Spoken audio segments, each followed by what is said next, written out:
কোনো প্রকার ক্রিম ছাড়া শুধুমাত্র হাফ লিটার দুধ দিয়ে 1 লিটার পরিমাণ ভ্যানিলা আইসক্রিম তৈরি করে দেখাবো আজকের পর্বে। আমরা যে দোকান থেকে ভ্যানিলা আইসক্রিম কিনে খাই তার থেকে কোনো অংশেই এর স্বাদ কম নয়, আর কেউ সহজে বুঝতেও পারবে না যে এটা ঘরে তৈরি। খুব সহজভাবে আপনাদের সাথে ক্রিম ছাড়া perfect vanilla ice cream recipe share করব, যেন যখন খুশি তখন আপনারা তৈরি করে নিতে পারেন। আসসালামু আলাইকুম এভরিওয়ান, আমি মৌসুমী ড্রিম কিচেনে স্বাগত জানাচ্ছি নতুন রেসিপি ভ্যানিলা আইসক্রিম দেখার জন্য। আজকের রেসিপি যদি আপনাদের ভালো লাগে আমার ভিডিওটিতে একটি লাইক দিয়ে আমার ইউটিউব চ্যানেলটি সাবস্ক্রাইব করে পাশে থাকবেন। তো চলুন মূল রেসিপিতে চলে যাই। এখানে আমি মেজারমেন্ট কাপে 2 কাপ পরিমাণ লিকুইড দুধ নিয়েছি। গরুর দুধটা আগেই জাল করে নেওয়া ছিল। এরপর এর সাথে দিয়ে দিচ্ছি 2 টেবিল চামচ পরিমাণ চিনি। তার সাথে দিয়ে দিচ্ছি ফুল 2 টেবিল চামচ পরিমাণ কর্নফ্লাওয়ার। এ পর্যায়ে চুলার আঁচটা কিন্তু একদম অফ আছে। চুলার আঁচ অফ রেখেই এটাকে আমি খুব ভালো করে মিশিয়ে নিব, যেন কর্নফ্লাওয়ারে কোনো দানা না থাকে। খুব ভালো করে মিশিয়ে নেওয়ার পর এবার চুলা অন করে দিয়ে মিডিয়াম টু লো হিটে এটাকে জাল করব। আর 1.5 থেকে 2 মিনিটের মধ্যে এটা এভাবে ঘন হয়ে যাবে। আর একটু সময় নিয়ে এটা একটু নেড়েচেড়ে নিলেই একদম ঘন ক্রিমি একটা টেক্সচার চলে আসবে।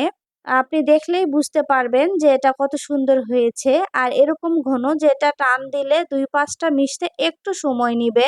এ পর্যায়ে আমি চুলার আঁচটা অফ করে দিয়েছি। আর এটাকে আমি এবার ঠান্ডা হতে দিব।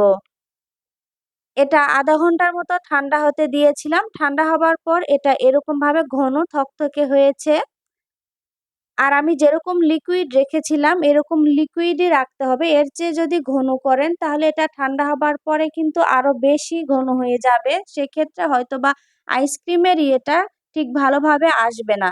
এরপর ঠান্ডা করা দুধ আমি ব্লেন্ডার জাগে দিয়ে দিলাম। এর সাথে দিয়ে দিচ্ছি ফুল 1 টেবিল চামচ ভর্তি কনডেন্স মিল্ক। আর সাথে দিয়ে দিচ্ছি হাফ চামচ পরিমাণ ভ্যানিলা এসেন্স। এখানে বলি, যাদের কাঁচা ভ্যানিলা এসেন্সের গন্ধ ভালো লাগে না তারা দুধ জাল করে নেওয়ার সময়ই হাফ চামচ ভ্যানিলা এসেন্স দিয়ে দিবেন। এরপর এটাকে খুব ভালো করে একটু ব্লেন্ড করে নিলাম। আর ব্লেন্ড করার পর দেখুন এটা কত সুন্দর ক্রিমি হয়েছে। আর আমাদের আইসক্রিমটা অলরেডি তৈরি হয়ে গিয়েছে। এবার এটাকে আমরা ফ্রিজিং করব। এবার আমি একটা পট নিয়েছি যেখানে আইসক্রিমটা সেট করতে দিব।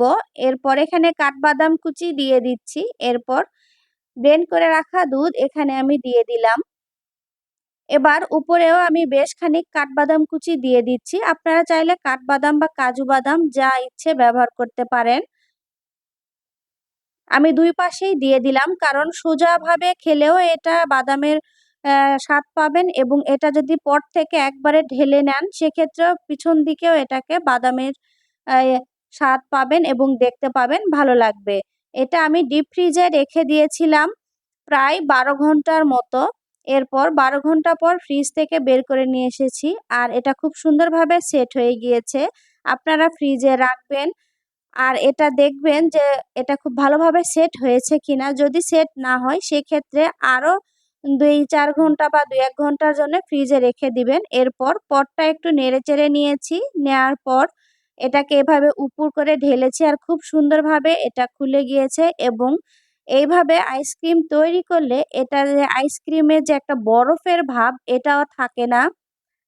এবং দেখুন কত সুন্দরভাবে এটা কাটা যাচ্ছে আর কত সুন্দর হয়েছে। এটার কালার এবং স্বাদেও খুবই সুন্দর হয়েছে। তো আশা করছি আমার এই রেসিপি আপনাদের ভালো লেগেছে। স্বাস্থ্যকর উপায়ে এভাবে আপনিও ঘরে আইসক্রিম তৈরি করে নিতে পারেন।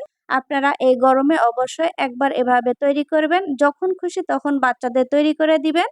তো আজকের মতো বিদায় নিচ্ছি। দেখা হবে পরবর্তীতে নতুন রেসিপি নিয়ে। সেই অবধি সবার সুস্বাস্থ্য কামনা করছি। আল্লাহ হাফেজ।